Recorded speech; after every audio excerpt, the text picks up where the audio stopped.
Next problem limit x tends to 0 cos ax minus cos bx by X square.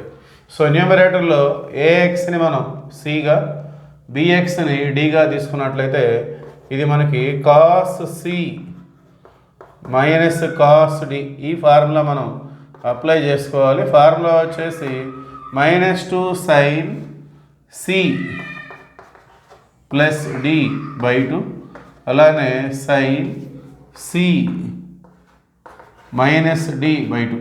Okay, so ఇది formula cos C minus cos డికి సంబంధించి.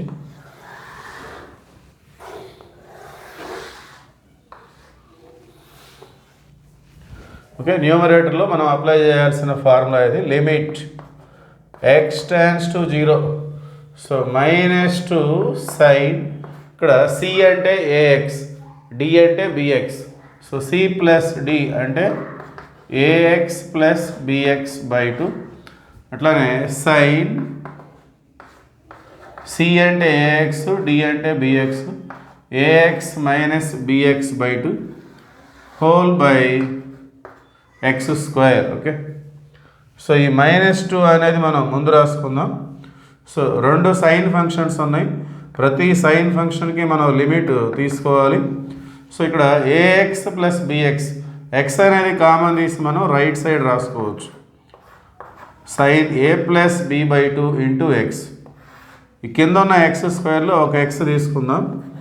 X tends to 0, ఇది ఒక standard limit. ఇంకొక sine function కూడా ఉంది, దానికి separate limit. ఇక్కడ కూడా ఎక్స్ అనేది కామన్ తీసి బయట పక్కన ఇలా పెట్టుకోవచ్చు. ఎక్స్ స్క్వేర్లో ఇంకొక ఎక్స్ ఉంది కదా, అది ఇక్కడ X tends to 0. Okay, so రెండు కూడా రెండు స్టాండర్డ్ లిమిట్స్. ఇలా ఉంటే మన దగ్గర ఫార్ములా ఉంది. ఏంటి the formula? Limit sine k x by x x tends to 0. ఇలా ఉన్నట్లయితే ఈ సైన్ పక్కన ఎక్స్ కోఎఫిషియంట్ ఏదైతే ఉంటుందో అదే ఆన్సర్. సో కే అనేది మనం ఆన్సర్గా తీసుకుంటాం. ఈ ఫార్ములాని మనం ఈ రెండు లిమిట్స్కి అప్లై చేసుకోవాలి. సో మరి కంపేర్ చేసుకుంటే ఎక్స్ పక్కన కోఎఫిషియంట్ ఏంటిది? ఇక్కడ ఏ ప్లస్ బి బై 2, ఇక్కడ A minus B by 2.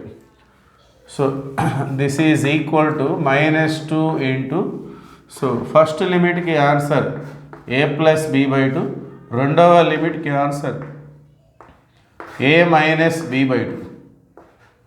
So ఒక 2 అనేది క్యాన్సిల్ అవుతుంది. Minus of A plus B into A minus B, A square minus B square by 2. ఈ మైనస్తో మనం మల్టిప్లై చేస్తే మైనస్ ఇంటూ మైనస్ ప్లస్, ఇదే మైనస్. సో ఫైనల్గా b square minus a square by 2. That is answer. Thank you.